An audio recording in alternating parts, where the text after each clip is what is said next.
Hey, boo, I'm popping in here because I want to help you get more of what you want this year in this next chapter. And I'm going to give you a little hack to doing that. Hey, and Milo's joining us in our video today. Look, y'all, it's crazy. I said last week we would get back to a routine. I'm not back on a routine. I've had a little baby sick for 3 days, and I'm ready for some normals. See, I can't even talk. I'm just ready to get back into structure and routine and doing my thing. Not having kids and sick kids and up all night. All right. So I want to talk about, but let me tell you how, what I'm going to tell you, it circles back right to this right here, though. So, wow, full circle story coming at you. So, one of the things that you can do to live and create more of what you want is to set intentions and to set a word of intention. And people have caught on, like they're not doing the New Year's resolutions anymore. They know, like, that shit doesn't work, man. I'm not doing it. Not wasting my time. But I will tell you something that does work. I mean, it's setting intentions. And one of the things that I did last year that I hadn't done previously was set a word of intention, like a big kind of like overall concept of what I wanted to do last year. And it was spaciousness. Now, when I say spaciousness, I don't mean like geographically, I mean like internally. For me, I tend to be a type A, rushing, overscheduling, um, you know, just doing a lot of that kind of stuff. And so for me, it was like, no, man, I'm not doing that. I want more spaciousness in my life. I don't want to feel rushed. I don't want to feel like pressured, pressed upon. And again, let me total transparency. Y'all know I'm always honest with my challenges and struggles. Like, total transparency was like, at first I think it was creativity, and it just didn't feel right. So it's okay to change your mind. If you said something and it doesn't stick, that's okay. I ended up like feeling like, I want creative. I want the spaciousness so I can be creative, right? So for me, that was more in alignment. And so um, the trick though, y'all, is the commitment to it, okay? Because you have to put it into play when the client calls with an emergency and wants you to like schedule right away, or that person that like needs you to do this, or you're my own. For me, it's my own pull and pattern, breaking that pattern of like overscheduling myself or rushing, and making sure that I now am breaking those patterns, that I'm setting enough time for me to get to where I want to be and have enough time to talk with people and network and just, make those connections and things like that. So it was amazing. It was life changing. Not gonna lie, I loved it. I loved it because it just helped to keep me centered and grounded on like what my intentions are. And my intention is to be present, to be fully focused with my children, and that spaciousness. It just kept me conscious of that all year. And so I invite you to do that. I invite you to do a word of intention, but not only do it, commit to it. And that's the challenge.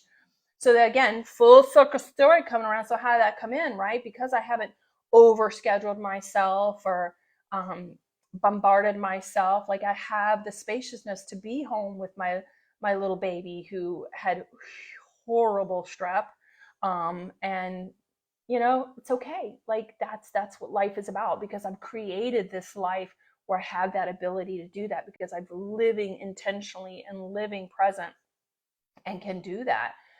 And so I invite you to do that. And listen, set your word of intention and join me at these classes coming up. Join me at the vision board workshop, where we're not only going to set those intentions, man, I'm going to give you some tools to help you make your vision and make your life that you want to create moving forward. I'm going to give you real tools, because that's really what I'm about, y'all. Like I said, y'all know I am a doer. I'm an action taker. Um, And oh, and that goes to what my word of this year is going to be. And so it's all about, I want people to walk out of my classes and my like workshops, like with like shit they can apply right now, right here, change your life stuff. And like actionable tools and applicable tools and strategies that like once you implement in your life really make big differences, small things that make huge differences. That's what I'm all about. I'm a former teacher, so I'm a doer, man. I'm a problem solver. We are going to kick this in the butt. And so my word this year is alignment. I believe, like I've meditated on a while. I kind of like wrote a list of some words and just kind of meditated and reflected what feels good for me. And for right now, that's feeling in alignment. And I think after doing some introspection, it's not so much like that spaciousness. Like I said, I think I've implemented a lot of practices in my life where I am living in alignment.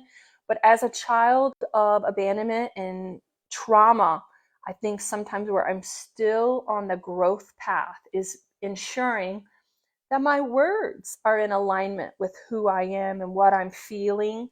That's been a long journey and a long process for me. You know, again, that's been my struggle and my challenge is learning to discern those feelings and giving myself what I need and putting words to what I'm feeling so that I can express myself to those that love me and those that I love, and being able to get, you know, my needs met, but also giving myself what I need. So it's staying in alignment for me. But like I said, it's not so much for me.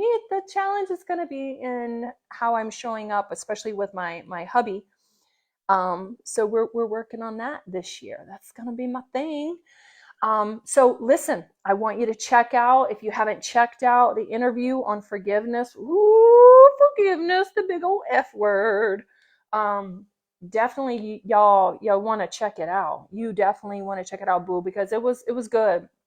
We dispelled some myths, and I have to say, man, Rhonda even like she made me think about something in like a different way that I hadn't really thought about. So many people, men in particular, we won't name names, sometimes want to forget. They just want to move on, want to let it go, don't want to think about it. You know, men in this society have been conditioned like not to really express their feelings, not to really feel feelings, period. Like, no, like rub some dirt on it and move on. But the truth is, like, in order to forgive, we really do have to process those feelings and learn how to let those go in a healthy way. So check that out if you haven't. But also, I have so many classes and how to find inner peace in the aftermath of divorce coming at you, and the Confident New Me vision board workshop, where again, I'm not going to just help you create that vision. I'm going to give you real tools that you can implement in your life today that are going to walk away with actionable steps that are really, really going to help you create the life you want, man. Yes, you can do it. Yes. All right, boo. So listen, if you have any questions, you need anything at all, reach out to me. Looking forward to this new year. Looking forward to whatever comes our way. It's going to be amazing. It's going to be exciting, full of love, full of happiness, full of intentions, living intentionally and consciously. All right. Mwah. Talk to you soon.